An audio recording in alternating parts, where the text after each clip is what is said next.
The summer sun poured through the windows of the riverside estate like liquid honey, casting golden shadows across the mahogany floors where 3 generations of the Morrison family gathered for their first reunion in 5 years. And Margaret Morrison stood near the punch bowl in her cream linen dress, her silver hair perfectly coiffed, her smile practiced and proud as relatives filtered through the grand doors, but that smile froze, then shattered like dropped crystal when she saw her son Daniel walk in with her. The woman Margaret had spent half a decade resenting, and before she could stop herself, before wisdom or grace could catch up with her tongue, Margaret's voice rang out across the suddenly silent room. Well, this is our little gold digger," and the words hung in the air like poison. And she watched Emma, a young woman with tired eyes and a gentle smile, flinch as if struck, while Daniel's face drained of all color. But what Margaret didn't know, what she couldn't possibly have known in that terrible moment of judgment, was that the truth was about to crush her in ways she never imagined. It had started 5 years ago when Daniel, her brilliant son, a rising architect in Manhattan with a corner office and a future that gleamed like polished silver, had called to say he'd met someone, and Margaret had been thrilled at first, imagining a suitable match from a good family, someone from their world of country clubs and charity galas. But when Daniel brought Emma home that first Thanksgiving, Margaret's hope curdled into suspicion, because Emma was a waitress from Brooklyn, a girl with no pedigree, no connections, no portfolio, just a warm laugh and paint-stained hands from the art she created in a cramped studio apartment. And Margaret saw only what she wanted to see, a young woman who'd latched onto her successful son, a climber, a schemer, someone after the Morrison name and money. Margaret had pulled Daniel aside that weekend in the kitchen and said, "She's not one of us, darling. Can't you see what she's doing? She's found herself a meal ticket." And Daniel's face had darkened in a way she'd never seen before, his voice quiet but firm. "Mom, you don't know her. You don't know anything about her heart." And Margaret had scoffed. "I know enough about the world, Daniel. I know when someone's being used." And 3 months later, when Daniel called to say he was getting married, Margaret had refused to attend, had told him he was making the biggest mistake of his life. And her husband Robert had stood at her side in solidarity, and so had Daniel's sister Claire, and together they'd drawn a line in the sand, a boundary of disappointment and disapproval that Daniel had crossed anyway, marrying Emma in a simple ceremony at City Hall, with 2 friends as witnesses. No family, no blessing, just love, or so he'd claimed. The years that followed had been marked by silence, punctuated by brief, tense phone calls on holidays. And Margaret had held on to her narrative like a shield. Daniel had been deceived, trapped, diminished by a woman who saw dollar signs instead of a soul. And she'd shared this story at her book club, at dinner parties, spinning her son's absence into a cautionary tale about naive men and cunning women, never wondering if she might be wrong, never asking the questions that might shatter her certainty. Then Robert had died suddenly, 2 winters ago. A heart attack that left Margaret alone in the big house with only Claire visiting on weekends. And in her grief she'd softened slightly, wondering if life was too short for this separation. And Claire, who'd secretly been in touch with Daniel, had suggested the reunion, a chance to bring everyone together, to heal, to rebuild, and Margaret had agreed, imagining perhaps a reconciliation where Daniel would admit his mistake, where Emma might be graciously excluded from future gatherings, where things could return to how they were supposed to be. But now, standing in the terrible silence following her cruel announcement, Margaret watched Emma's reaction and saw something that didn't fit her narrative. Emma didn't look angry or defensive or caught. She looked sad, deeply sad. The kind of sadness that comes from being misunderstood for so long you've almost stopped hoping to be seen clearly. And Emma's hand found Daniel's, not grasping or claiming, but supporting, steadying. And Daniel stepped forward, his voice shaking. "Mom, we need to talk, now, privately." They moved to Robert's old study. Margaret, Daniel, Emma, and Claire, who'd gone pale. And Margaret prepared her defenses, ready to justify her words. But Daniel sat down heavily in his father's leather chair, and he looked so thin. Margaret noticed now, so much thinner than 5 years ago. His clothes hanging loose, his eyes carrying shadows. And he said, "Mom, I'm sick. I've been sick for 3 years. Stage 3 lymphoma. I've been through hell and back, chemo, radiation, clinical trials, everything." And Emma. His voice broke, and Emma moved closer, her hand on his shoulder, and Daniel continued, "Emma is the only reason I'm still here. The only reason." Margaret felt the room tilt, felt her knees weaken, and she gripped the desk edge as Daniel continued, his words coming faster now as if a dam had broken. "When I was diagnosed, I wanted to call you, wanted my family.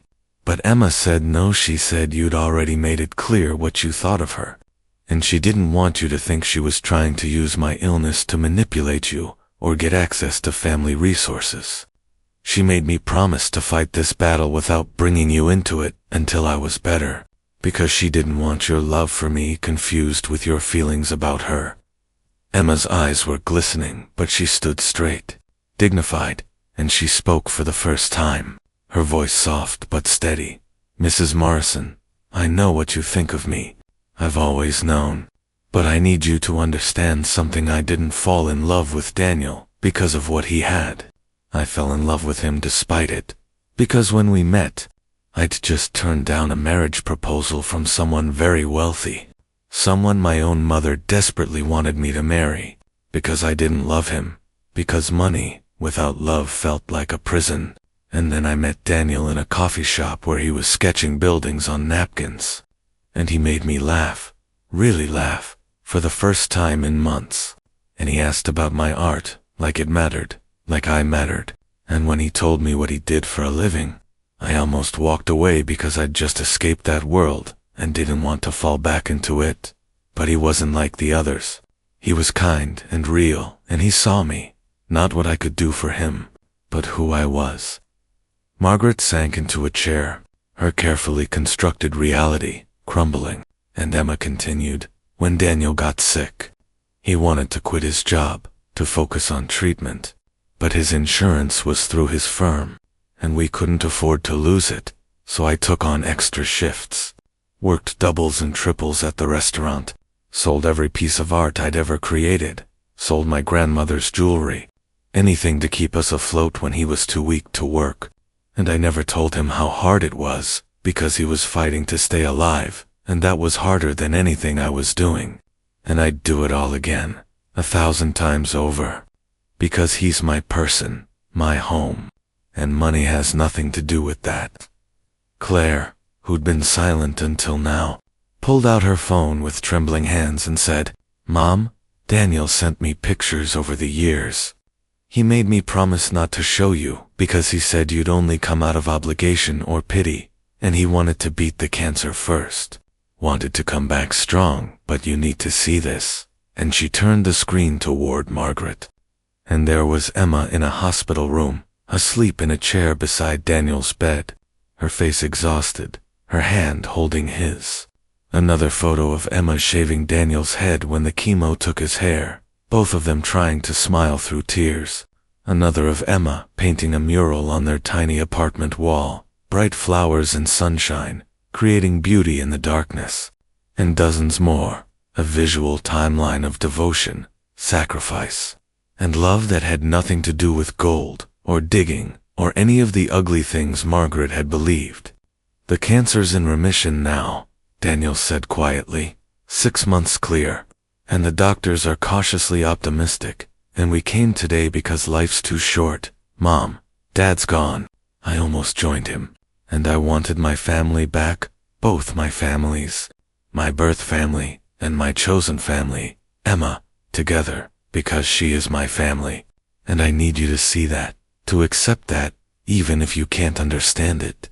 Margaret couldn't speak, couldn't breathe properly, the weight of her mistake pressing down like a physical force. 5 years of judgment, of cruelty, of missing her son's darkest hours, because she'd been so certain, so absolutely convinced of her own wisdom and insight.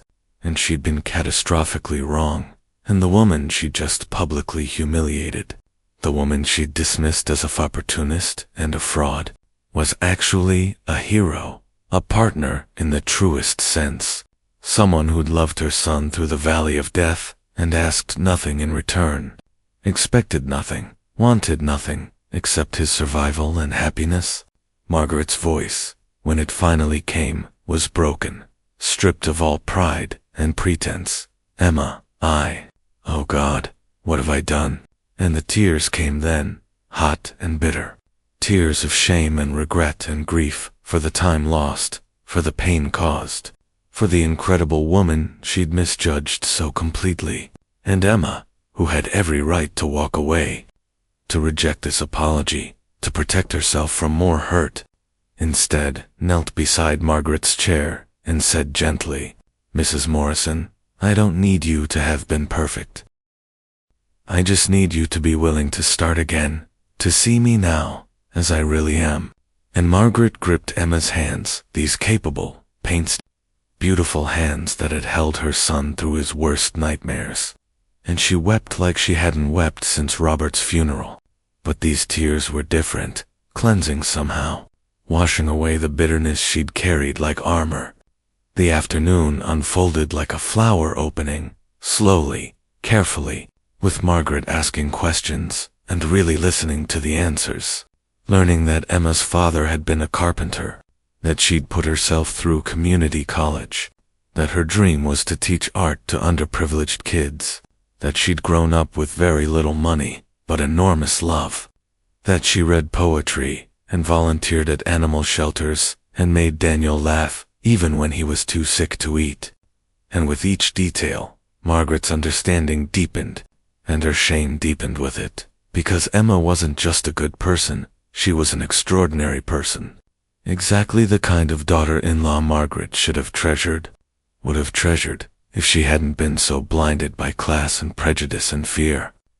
When they finally returned to the reunion, Margaret stood before her assembled family, her voice clear, despite her tear-stained face, and she said, "I need to say something. Earlier, I said something cruel and unforgivable about Emma, and I was wrong, not just wrong in the moment, but wrong for 5 years, wrong in every way a person can be wrong. And Emma, if you'll allow me, I'd like to introduce you properly. This is Emma Morrison, my son's wife, a woman of extraordinary grace and courage, a woman who loved my son when he needed it most, who sacrificed everything for him, who is everything I should have hoped for, and more, and I am deeply, profoundly sorry for every moment of pain I've caused you, and I'm asking, begging really, for the chance to know you, to be the family you deserved from the beginning." And the room was silent except for scattered sniffles. And then Claire started clapping, and others joined. And Emma smiled, not a triumphant smile, not an "I told you so" smile, but a smile of genuine relief and hope, and she embraced Margaret. And Margaret held her like she should have held her 5 years ago. And Daniel joined them, and Claire too, and they stood there in the golden sunlight, a family broken and reassembled, scarred but healing, learning the hard lesson that love isn't always found where we expect it, that worth isn't measured in bank accounts or pedigrees, that sometimes the people we judge most harshly are the ones holding the greatest treasures. If only we'd open our eyes to see. In the months that followed, Margaret and Emma built something new, tentative at first, sharing coffee on Sunday mornings, Margaret attending Emma's first art show and buying 3 paintings for the house, Emma teaching Margaret to see the world through an artist's eyes, and Margaret using her resources, the same resources she'd once accused Emma of coveting, to help Emma start her nonprofit art program for kids in underserved communities. And it became their shared project, their bridge. And sometimes Margaret would watch Emma with the children, patient and encouraging, and so full of light. And she'd think about the cruelty of her first words at the reunion, "Our little gold digger," and she'd feel that crushing shame again. but also gratitude, because the truth had crushed her. Yes, but in crushing her, it had also freed her, broken open her hardened heart, and let love back in, and she'd learned that being crushed by truth is infinitely better than living comfortably in a lie, that the pain of growth is the price of wisdom, and that sometimes the people we need most are the ones we almost pushed away. And as she watched Daniel, healthy and laughing, his arm around Emma in the garden where Robert had planted roses years ago, Margaret understood finally what her son had tried to tell her all along. Emma had never been after gold, she'd been the gold all along. The precious thing Daniel had found and recognized and claimed, and Margaret had almost lost them both to her own blindness. But Grace, somehow, had given her another chance, and she would spend the rest of her days being worthy of it, being the mother and mother-in-law they deserved. And when she finally told Emma, "I love you, and I'm so grateful you're part of our family," and Emma replied, "I love you too, Mom," Margaret knew that some mistakes, though terrible and costly, can become doorways to deeper love, if we're brave enough to walk through them, humble enough to admit we were wrong, and wise enough to cherish the truth, even when it crushes us, especially when it crushes us, because only what is crushed can be remade into something more beautiful